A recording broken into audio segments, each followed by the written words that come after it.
तानीग्राम में हुआ। उनके पिता का नाम श्री वीरास्वामी और माता का नाम सीतम्मा देवी था।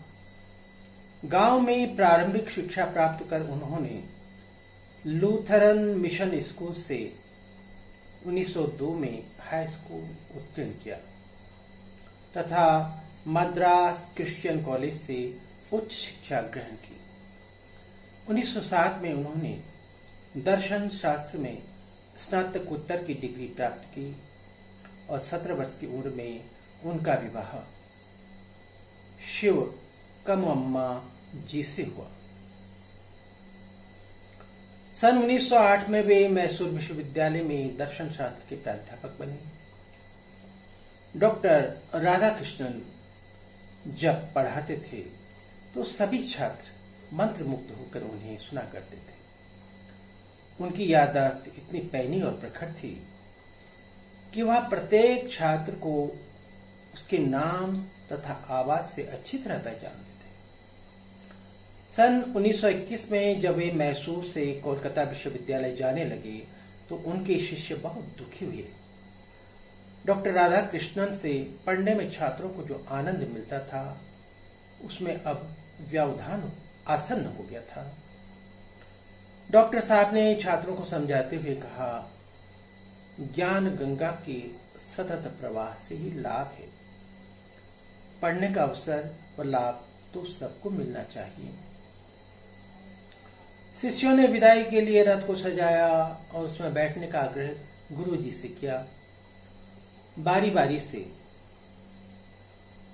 सभी शिष्य घोड़ों के स्थान पर जुट गए। मैसूर रेलवे स्टेशन पर लाकर उन्हें डॉक्टर राधाकृष्णन को रेल में बिठाया। जब रेल चली तो स्नेक हाथी रेक में वे फूट फूट कर रोने लगे। शिष्य और गुरुजी की विदाई का यह दृश्य अत्यंत हृदय विदारक और अभूतपूर्व था।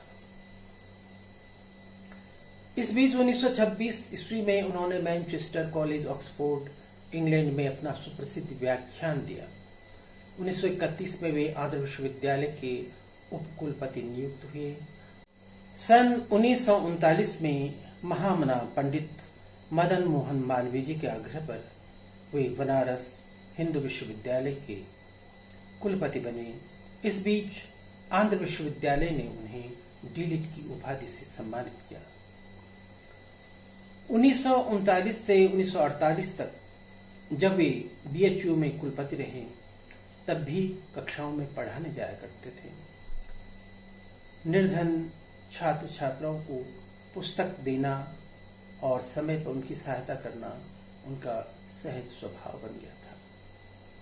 1939 और 40 के दौरान एक समय ऐसा भी था जब वे कोलकाता, ऑक्सफोर्ड और बनारस इन तीनों विश्वविद्यालयों में दर्शन शास्त्र पढ़ाने जाया करते थे। इस प्रकार डॉक्टर राधाकृष्णन ने विद्यार्थी जीवन में अपने साथियों से जैसा कहा था उसे सिद्ध करके दिखाया। उनका कहना था कि मैं विदेश तो जाऊंगा लेकिन पढ़ने के लिए नहीं बल्कि पढ़ाने के लिए जाऊंगा। जिस समय अवधि में डॉक्टर राधाकृष्णन बीएचयू में कुलपति रहे उस समय professor Shanti Swarup Bhatnagar, sir Tej Bahadur Sapru, doctor CV Raman, doctor Birbal Sahni, doctor PC Ray, doctor Bhagwan Das, doctor Shyama Charan De, professor VV Narlikar, Acharya JB Kripalani, Gurmukh Nihal Singh, Iqbal Narayan गुट्टू, गोपीनाथ कविराज, राधा कुमुद मुखर्जी, पंडित रामावतार शर्मा, पंडित मनोहर लाल जुत्सी के रूप में शिक्षक सितारों का एक समूचा तारामंडल बीएचयू में मौजूद था। हिंदी साहित्यकारों की बात करें तो आचार्य श्याम सुंदर दास, आचार्य रामचंद्र शुक्ल, भगवान दीन, अयोध्या सिंह उपाध्याय हरिऔध व आचार्य हजारी प्रसाद द्विवेदी आदि ने यहाँ शिक्षक की भूमिका का निर्वहन किया। बीएचयू के विद्यार्थियों ने भारत छोड़ो आंदोलन में बढ़ चढ़कर हिस्सा लिया था। परिणाम स्वरूप उत्तर प्रदेश के तत्कालीन गवर्नर सर मॉरिस हैलेट ने क्रुद्ध होकर पूरे विश्वविद्यालय को युद्ध अस्पताल में बदलने की धमकी दे दी। डॉक्टर राधाकृष्णन तुरंत दिल्ली गए और वहां वायसराय लिनलिथ घोष से मिलकर गवर्नर के निर्णय को स्थगित कराया। क्रुद्ध गवर्नर ने विश्वविद्यालय की आर्थिक सहायता बंद कर दी, किंतु डॉक्टर राधाकृष्णन ने येन केन प्रकारेण धन की व्यवस्था की और विश्वविद्यालय के संचालन में धन की कमी नहीं आने दी। स्वतंत्रता के पश्चात 1949 में डॉक्टर सर्वपल्ली राधाकृष्णन भारत के रूस में राजदूत बने।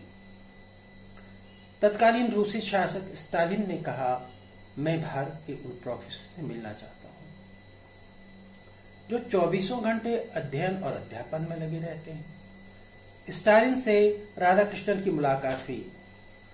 राधाकृष्णन ने उनकी गीता संबंधी अनेक भ्रांतियां दूर की। रूस से भारत के संबंधों को दृढ़ता लाने में सर्वपल्ली राधाकृष्णन का बहुत बड़ा योगदान था। डॉक्टर राधाकृष्णन 1952 में भारत के उपराष्ट्रपति बने।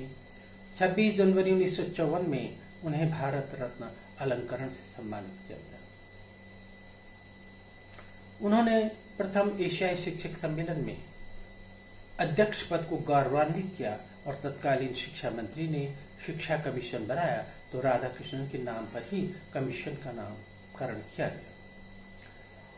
डॉक्टर सर्वपल्ली राधाकृष्णन ने the ethics of Vedanta, the philosophy Rabindranath Tagore, my search for truth, the rain of contemporary philosophy, religion and society, the essential of psychology तथा हिस्ट्री ऑफ इंडियन फिलोसॉफी नामक ग्रंथ लिखे।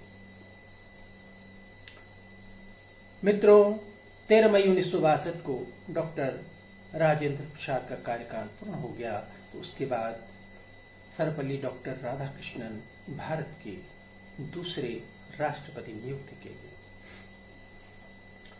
राष्ट्रपति बनने के बाद कुछ उत्साही युवकों ने बीएचयू में उनका जन्मदिन बड़ी धूमधाम से मनाने का निश्चय किया और उनसे अनुमति मांगी।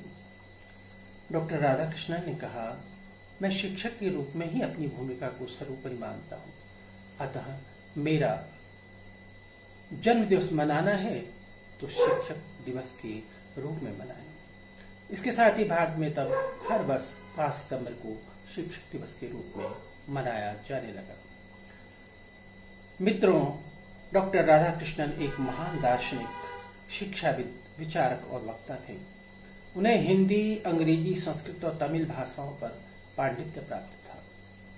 उनके मानवतावादी विचार सारे संसार को एक परिवार मानते थे।